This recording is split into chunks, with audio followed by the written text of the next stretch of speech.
باسمك شارية عطار. الله في وادي طوى إرث النبوة سلمه، لو هو باسمك ما دعا ما خاطب الله وكلمه. الجذع ما هو عجب لو ثمر وهم رطب وتهد زينه. مساك الله بالخير. مرحبا.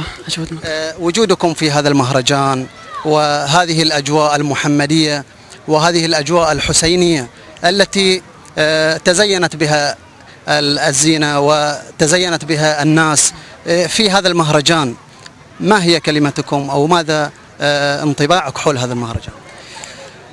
بسم الله الرحمن الرحيم. في البداية أولا أهنئ الأمة الإسلامية بما فيهم العلماء والمراجع. طبعا هذه الليالي ليالي عظيمة علينا وليالي جميلة، طبعا الأطفال ينتظرونها، الكبار ينتظرونها، فليالي تقربنا من الإمام المنتظر، ونسأل الله سبحانه وتعالى أن يجعلنا من أنصار الإمام المنتظر وأن يشملنا بدعاء الإمام المنتظر لنا إن شاء الله.